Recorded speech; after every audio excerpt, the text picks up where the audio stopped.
Good morning, viewers. Welcome to Consumer Shorthand classes. Get ready. 5 seconds. Mr. Speaker, sir, I should like to say a few words on the points raised by honorable members while discussing the budget items relating to the departments of transport, labor, and industries. So far as transport is concerned, it has been suggested that we should be more liberal in the issue of permits for new routes. At the same time, during the discussion on a bill recently, it was pointed out that the profit was already low, and in view of the fact that we had introduced more buses on the routes, it would go down further. So it was suggested that there should be auction of new routes and that at any rate no new buses must be put on the existing routes where there were sufficient number of buses.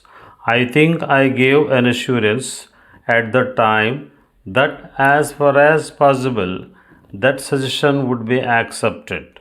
I must say that it is not in my power to give a direction to the regional transport authorities. I will do my best to see that unnecessary competition is not introduced. With regard to motor vehicles taxation, I must say that there has been good cooperation. Some honorable members had said that it would be a hardship, but I know that the bus operators have come forward to help the government. There has been a representation that we must not charge spare buses and that we must permit monthly collection of the compounding fee. So far as the spare buses are concerned, we have agreed to the request for monthly collection of the compounding fee, but that is a matter which is beyond my power. So I shall come forward with an amendment so that I may be permitted by this House to help the bus operators in this matter. It may require some more staff, but I must say that it will be a great help to the bus operators.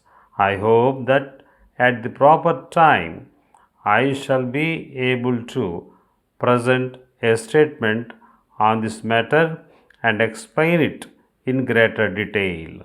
So far as labor is concerned, I must say that last year has been a year of more or less cordiality between employer and employees. It is natural that there will be difference of opinion between human beings. So there are some differences. But I must say that except in a few cases, there has been peace. As far as the government are concerned, we feel that as far as possible, there should be voluntary conciliation. If there is voluntary conciliation, it will be lasting. With regard to power cut, it is true that in this state it has affected labor. In the next few months, it may be more severe and many people may have to go out of employment. So, it has been said that the government should come forward with legislation to pay the workers an unemployment allowance.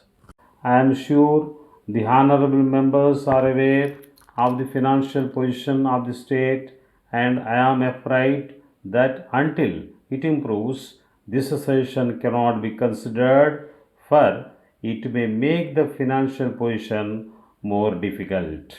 On this occasion, I must say that the mill owners of Coimbatore have been generous. They have come to some understanding, and I do not know if it has satisfied the workers.